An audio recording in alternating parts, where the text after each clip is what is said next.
के बाद जो पूछेगी सब बताऊंगी। नहीं जीजी, फोटो वोटो सब बात की बात है, पहले ये बताओ लड़की घरेलू तो है ना, मतलब कि। अरे तू चिंता मत कर, लड़की सर्वगुण संपन्न है, घर के हर काम में एकदम माहिर, संस्कारी तो इतनी है कि क्या कहूँ।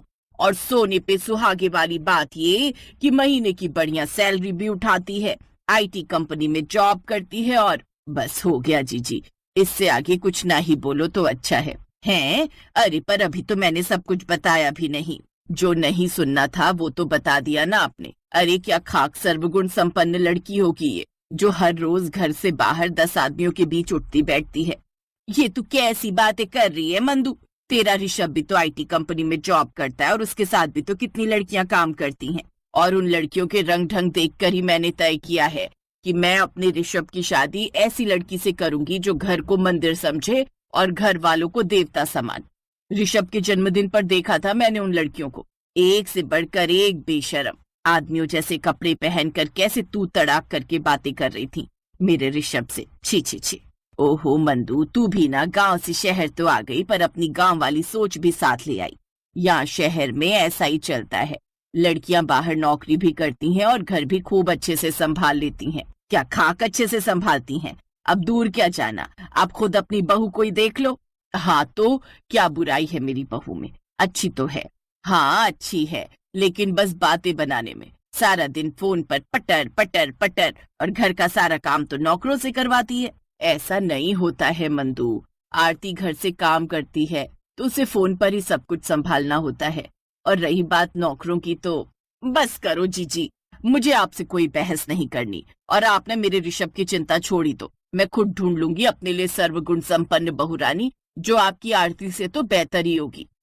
ये कहकर मंदाकिनी मुंह बनाते हुए अपने कमरे में चली गई, और तभी मंदाकिनी का इकलौता बेटा ऋषभ, जो काफी देर से पर्दे की ओट में छिपा खड़ा था, बाहर निकला और अपनी मौसी के पास जाकर धीरे से बोला, क्या यार मौसी, यहाँ तो बात और बिगड़ गई।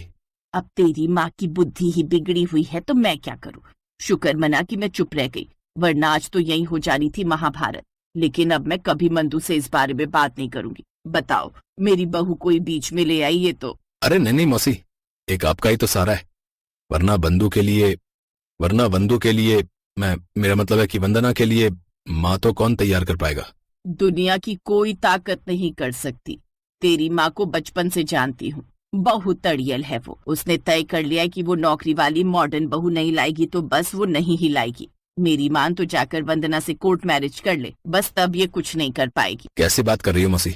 माँ को इतना तो मैं भी जानता हूँ, अगर मैंने ऐसा किया तो वो कभी मेरा मुंह नहीं देखेंगी। हाँ ऐसा तो हो सकता है, तो फिर तू क्या करेगा बेटा? पता नहीं मौसी, अब तो लगता है वंदना को ही अपना दिल मजबूत करना होगा। ये कहकर ऋषभ बुझे मन से अपने कमरे में चला गया। असल में ऋषभ की माँ मंदाकिनी हमेशा से गांव में ही रही थी। पढ़ने लिखने का शौक था नहीं, तो बड़े होने पर शादी भी गांव में ही हो गई, और फिर बहुत कम उम्र में मंदाकिनी से अपने पति का साथ भी छूट गया। पिता की मौत के बाद ऋषभ ने घर की बागडोर संभाली और शहर में रहकर पहले अपनी पढ़ाई पूरी की, और फिर एक बढ़िया जॉब मिलते ही वो अपनी माँ को भी अपने साथ शहर ले आया। लेकिन अब एक बड़ी समस्या उसके सामने। वंदु, माँ मानने को तैयार नहीं है। आई एम सॉरी, बट हमें। नहीं ऋषु, ऐसा मत कहो, मैं तुम्हारे बिना नहीं जी पाऊंगी। मेरे घर में तुम सबको पसंद हो, और तुम एक बार आंटी से खुद जाकर बात तो करो। चलो मैं अभी तुम्हारे साथ चलती हूँ, मैं भी देखती हूँ वो कैसे नहीं मानती हैं। वो नहीं मानेंगी बंधु, मौसी ने तुम्हारी फोटो दिखाने की कोशिश की थी उन्हें, बट तुम वर्किंग हो, ये सुनते ही उन्होंने साफ मना कर दिया। तो इसका मतलब प्रॉब्लम मेरी जॉब है? नहीं नहीं, सिर्फ जॉब नहीं, तुम्हारे कपड़े, तुम्हारा रहन सहन, मतलब कि तुम्हारा मॉडर्न होना उन्हें बिल्कुल बर्दाश्त नहीं। आज अगर मैं कोई अनपढ़ गवार लड़की पकड़ कर लाऊं ना, तो वो फट से हाँ कर देंगी। ऋषभ की बातें सुनकर वंदना गहरी सोच में डूब गई।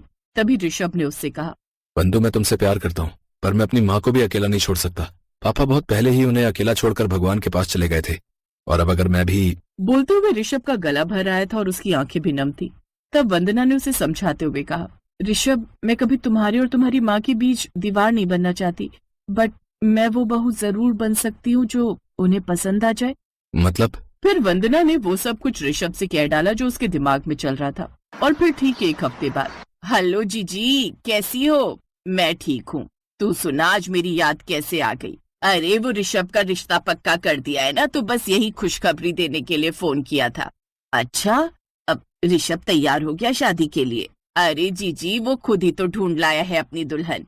वंदना नाम है लड़की का, बड़ी प्यारी बच्ची है।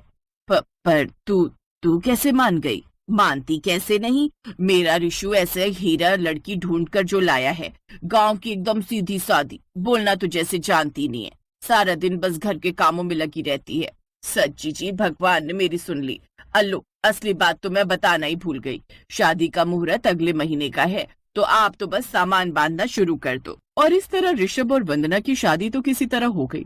लेकिन अपनी सास की खुशी की खातिर वंदना ने जो जोखिम उठाया था, वो नहीं जानती थी कि उस पर कितना भारी पड़ने वाला था। अरे बहू, ऋषु कहाँ है? जी वो बाहर गए हैं, मैं अभी फोन करके बुलाती हूँ उन्हें। हैं? तुम्हारे पास फोन है? नहीं माँ जी, मैं तो घर के फोन की बात कर रही थी। अब वही जो बाहर हॉल में रखा है। अब वैसे रहने दो, मैं तो बस ये बताना चाह रही थी कि कल तुम्हारी पहली रसोई है, तो मैंने कई रिश्तेदारों को दावत पर बुलाया है। सामान ऋषभ ला देगा, पर बेटा ऐसा खाना होना चाहिए कि हर कोई उंगलियां चाटता रह जाए। जी माँ जी, आप फिक्र मत कीजिए, मैं सब कर लूँ।